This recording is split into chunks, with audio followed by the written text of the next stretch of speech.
back to another episode of Harmonious at Lunch, the show that fuels your business success. I'm Brandon Gano, your host and guide through the world of harmonious business growth. Today, we're unlocking powerful strategies with industry experts to help your business thrive. If you're a business owner, entrepreneur, or executive, you are in the right place. Join me and our incredible guests today on the journey to clarity, growth, and success. It is time to revolutionize your approach to business. Let's dive in with another episode of Harmonious at Lunch. Welcome back into some more bite-sized business advice. And today we have a very, very important episode. I promise. It's a topic that maybe you listening out there are suffering from right now. It's about burnout. It's about not only what is it, but how do we avoid it? How do we get out of it if we find ourselves there? I know I've been there in the past multiple times in my career running other businesses, and it's no fun. And it also takes a toll on all the other areas of your life, not just your business. My guest today, she got a lot of brownie points because she titled this episode From Burnout to Harmony. So I'm already a huge fan, but Victoria Mensch, welcome to the show. Thank you for being here. Thank you very much for having me, Brandon. I'm very happy to be here. You're already my favorite guest because you said harmony in the show title and it's harmonious. I'm already excited for this conversation, but it's also a serious conversation, which sometimes I can be serious. I like to choose not to be, but this is a big deal. And I've been there in the past. And that's also why I'm taking it a little lightly, because I'm on the other side. But a lot of people find themselves in the middle of burnout running their businesses. What happens and what does burnout look like for a 6-7+ figure entrepreneur? Yeah, so entrepreneurs and founders, they do find themselves in that burnout mode, maybe more often than other people. Though I found that the stress level is really personalized and individual for everyone. So when you have those responsibilities of running the business and the pressure of that business being successful, meeting your payroll, meeting your revenue goals, meeting your growth goals, that certainly adds that pressure, but it's very personal how you experience that. At the end of the day, what burnout is really a chronic stress cycle. And I don't know how many people are aware what stress is, but this is actually coming from our very natural and very useful reaction, our need to survive. So our entire body, our physiological body can mobilize in that kind of life dangerous situation, so that it goes into a fight or flight mode. What we say is like everything shuts down, but that function to fight or flight. And in that normal kind of really dangerous life-threatening situation, it's a very useful, very useful reaction. So rejoice if you're in burnout, you're actually a very good survivor. But the problem is that right now in our modern life, what we do, we assign that danger to all other things that are not really life-threatening. So it could be the team that's not performing well. It could be some outside political situation that is not favorable. It could be, it could be your kids cannot, get to school in time in the morning. So all this accumulates, but we continue to be in fight or flight mode. We never actually complete that cycle. We never turn our nervous system into a rest and digest mode. So that cycle never gets completed. It gets accumulated. All your system shuts down. What it comes down to, why it's called burnout, exhaustion. So a lot of kind of red threads through the burnout is that people feel exhausted to the point when they cannot, no matter how much you sleep, no matter how much rest you take, you cannot feel energized, right? So you're really out of power. With that comes lack of motivation. With that comes kind of skepticism. There are lots of biological reactions that people can experience. Various reactions could be changes in behavior, loss of appetite, or like cravings, constant cravings, things like that, right? So you cannot sleep, or you sleep too much. That really all comes down to that stress reaction. It's on a physiological level. It's controlled by our subconscious brain, our reptilian brain, old brain. It doesn't understand a voice of reason in a verbal sense, right? So you really have to calm it down with other means. What are those means? This is stress management techniques. I call it the first aid, burnout first aid. Like everybody, no matter in which position you are in life, in a leadership position, entrepreneurial position, founder, your housekeeper, it doesn't really matter. You have to manage stress, and there are techniques that basically helps you to your nervous system to switch from fight or flight mode to rest and digest. And in the rest and digest mode, that's where you can make decisions. That's where you actually can take a breath and react with awareness to all the stimulus from the outside world. So that's you want to take care of that. So you probably want to ask what those stress management techniques are, Brenda. I do want to know that, but I also want to go back because I think you probably have an interesting story of how you got here. I assume you went through some level of burnout. You told me that you did prior to recording, but I'm curious what that looked like for you, and also what motivates you to help other people with this now too. Right. So I realized at some point, I realized that I went through several cycles of that burnout until I actually found a name for it that is a burnout. It started very early, out of high school. I wanted to become a psychologist. That was a passion of mine. So I went and I got my degree in psychology. I got my PhD in psychology, and I started counseling people. And it lasted about six months to a year when I found myself really unmotivated, really tired, really exhausted, and I realized that I don't want to talk to people. I don't like talking to people. I don't want to hear Wait, all should this we should we suffering. stop this episode right now? Right. Is that Are we good? So that's what I'm telling you, right? So and I decided at that time that, well, I made a mistake. I thought it was my passion, but it wasn't. So I need to change career, and that's what I did. I switched to a corporate career, went completely different route, and started a job at a semiconductor company doing marketing. So these are the things that people do in the burnout, right? So and then in that company, that lasted for a few years as well until it was new and exciting, and I learned what a microprocessor was and how to sell microprocessors, and then went through another cycle. It's like, I don't know what I'm doing. It's really loss of meaning, right? So I don't know why I'm doing this. So at some point it was kind of like everything looked like on the TV screen. I would come to the office and everybody was moving. I was not part of it.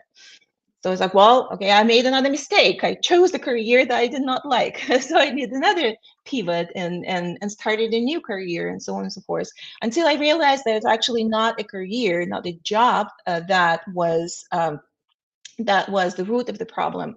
And I went back and I made all other changes around how I approach this work, how I approach my life, how I approach my priorities, how I set boundaries, what my mindset is.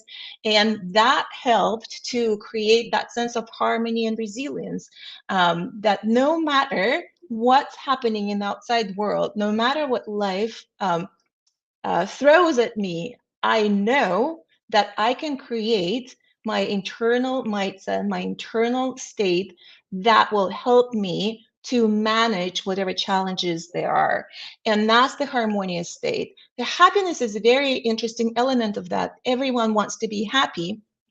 Happiness also is kind of a fleeting emotion that gets triggered by so many different things. And it's also a practice. So you choose to be in that state of kind of happiness. And harmony is different. Harmony is that no matter whether it's a positive or a negative condition that's happening around you, you stay in your core and you stay in your mindset, harmonious mindset, knowing what steps are right for you, what's authentic for you, and that you can create that reality for yourself. Does that make sense, Brandon? Yeah, and all of those sound bites are now my absolute favorite for promoting this show. So thank you for all of those and the harmonious drops in there. But I'm curious too. I promise for the audience, we are going to get into the stress management techniques. I'm not going to let Victoria go without them, but I'm just so curious. So it sounds like when you were switching jobs and saying, maybe this isn't for me, I picked the wrong career, stuff like that. You were seeking something new. And then you even said later that the newness wore off and that's why you think you needed to switch. How much of that do you see in people who are experiencing burnout where it's just they're seeking newness and change and dopamine hits, whether it's scrolling on social media or if you're an entrepreneur starting a new product, project, investing in a new course, a new program, like whatever it is, but never actually following through and finishing something. Is that one of the like telltale signs? Well, changing the routine is one of those things that could bring that sense of happiness, right? So if you look at, back to the practice of happiness, what makes us happy? One of those is really there's different experiences, new experiences. A lot of people, what they do, they chase those big experiences. Oh, now I'll change the work, right? Or I'll change the location. I'll quit my job in Silicon Valley and I'll move to Bali, whatever. People make those changes, radical changes, or I quit everything. I quit this relationship. I will start a new relationship. So that novelty, we're chasing that novelty. The key here to actually the harmonious way to do that, to realize that it does not have to be this big change. It could be that you create these new experiences every day. So it's really the novelty of that. It does not have to be big. It can be small. It's just the multitude of them. So it could be instead of pivoting your entire business. Well, sometimes it's the answer, right? So, but sometimes it's not. If you're doing it for a wrong reason, just because you're chasing something new, it will bring you the same level of satisfaction and happiness as just taking, a day trip to a neighboring state. So it's really about creating new experiences that brings you a sense of happiness, but it's in your control of what experiences you choose to create. So happiness is a practice. The harmonious way to do that is really to do it with awareness. Like, why am I doing this? When I'm making this life-changing decisions, am I making them for the right reasons, or I'm making them from desperation because I want to change something, because I cannot take any longer one more day of my life, right? Yeah, that's interesting. I'm actually surprised by that answer. So you're not saying it's not a bad thing, but it's just being intentional and focused and specific with where you're directing your energy. Um, Hmm. Interesting take on that. I like that. So, okay, we've waited long enough. I've kept the listeners on hold here. Stress management techniques. So, a lot of entrepreneurs, we definitely have some layer of level of stress, whether it's clinical burnout or just everyday day-to-day stress, it's there. And I think we know that that comes with the territory. But I'm curious to hear what you have in managing and hopefully even mitigating some of the stress that Yeah. we currently feel. Yeah, so I like to talk about two levels of burnout management. The first one, as I said, is really pure stress management, right? So it's a physiological reaction that you want to switch from one mode of operation to another, calmer and more natural mode of operation, from fight or flight to rest and digest. And the techniques that again, I think everybody should take time to manage are breathing. Breathing is a breath is a bridge between the mind and the body. So when we have those, and there are tons of them, they're very elaborate techniques and very elaborate breathwork sessions. That's not what I'm talking about. If you're called to do that, then fine. But it's really small changes when you get overwhelmed, when you get overwhelmed with anger or anxiety or disappointment or sadness. You feel stress, however you feel stress for you. It makes sense to take a few moments and exercise some breathing techniques. So the one that I really like called boxed breathing, because it takes just a few minutes. So you inhale on six counts, you hold your breath on six counts, you exhale on six counts, and you hold your breath on six counts again, six counts again. And what it does, it actually floods your blood with CO2, which surprisingly sends a signal to your reptilian brain that everything is okay, the danger is past. So you cannot just tell yourself this is okay, right? So it really has to come from that physiological reaction, and breathing is one way to do that. The second one is movement, and just it could be very simple. Why? Because we were talking about the stress reaction. It has to end with the movement. So that stress reaction has to end with the you either fly, you either run away or you get into the fight, right? So it has to be a muscular response to that. That's how you complete the stress cycle and stop it from accumulating unnecessarily. So it could be a brisk walk. It could be as simple as stretching, or it could be like you clench and you relax your muscles and you do that like 10 times. that also sends a signal to your survival mode that you don't need to be in the survival mode anymore. And visualization and meditation, quick guided meditation, to sit down, to calm down and follow your breath for a few minutes. So those are stress management techniques that I call first aid, right? So it's not going to get you out of the burnout sustainably, but it's going to help in the moment to manage that stress. It's kind of like a band-aid. If you make a cut in your arm, you put a band-aid on, and it feels better. It helps to stop the bleeding and so on and so forth.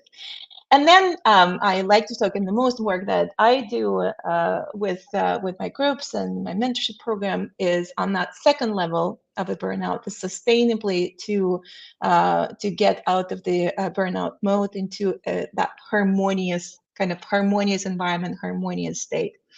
And those are more of a mindfulness techniques. So I like to talk about one of the first exercises that we do and practices that we do is a self-care practice.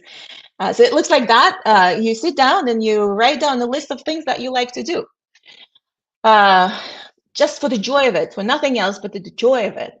Not because it's useful, not because it's going to save you time, not because it's going to bring you money and give you return on investment, not because somebody else asked you to do that, only for the reason of bringing joy to you. You do them because you like doing them, nothing else. What it and you put 20 of those on the list. And I challenge anyone to do that, especially very busy entrepreneurs and founders, and see how it goes. I can share my experience when I first did this. It took me 2 weeks to complete. I was gonna say, I'm thinking like I can do like 20. You want me to find Yes, 20 things that I like to yes, do? Where am I gonna yes. come with that list? Yes, exactly. So that's what happened to me. I stopped at three. I was like, what? I don't know what I like to do anymore.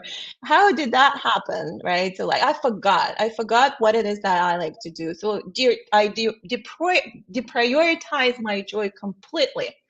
What it does, it really depletes you. It depletes your energy. But once you start building this into your day, so one thing is to complete that list, but the other thing is actually put 3 of those every day on your calendar.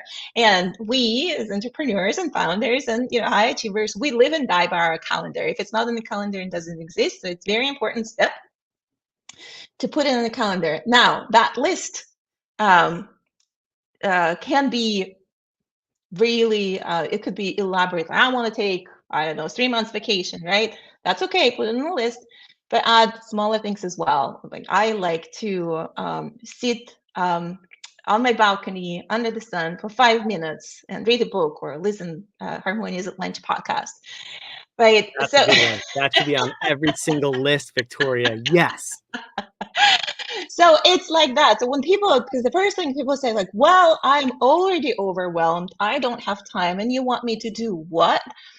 But this is how you prioritize yourself, and this is how you prioritize your joy, and this is how you replenish your energy. You do things that bring you joy just for the sake of it, for nothing else. And it gives most people I work with, and definitely was for me, was a really interesting way to get back in touch with who I am and what I want and the priorities there. It's not egoistic, it's not egocentric, there's nothing narcissistic about that. It's really about replenishing your energy. Everything else that's going on outside in the world, sometimes you don't have any control over that.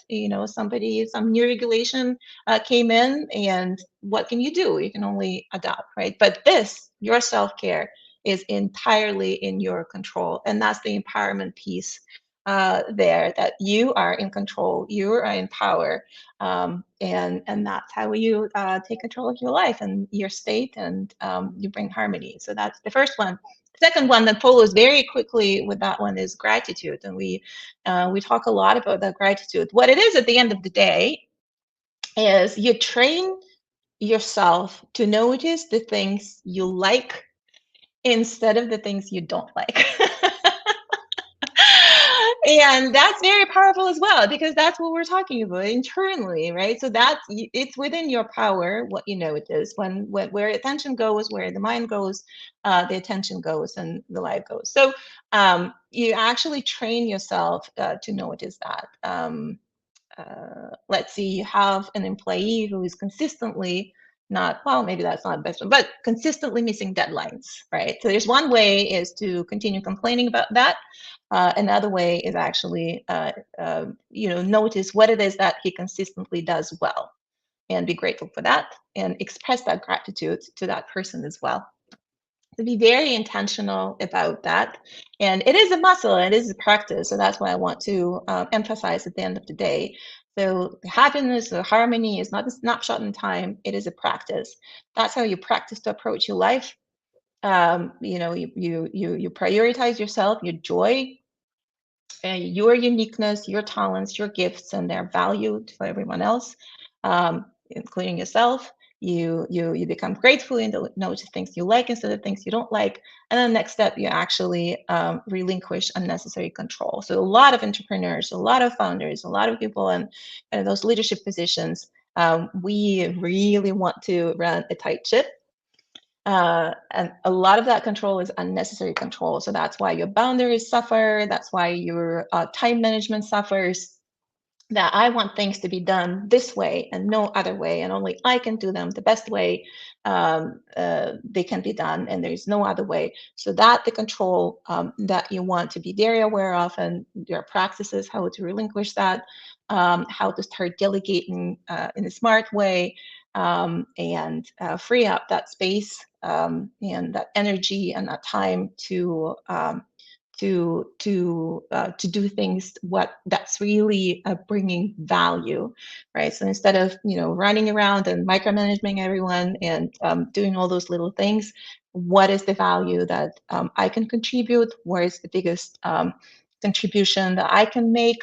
And how I can delegate everything else around it, and how you relinquish control. So all those steps are really kind of the steps to get out of that burnout into harmony. And we can talk more about the, how you define what that value that you bring, how you separate yourself from your job, how you start, valuing yourself, your time, and your contribution, and that's how you get out of burnout.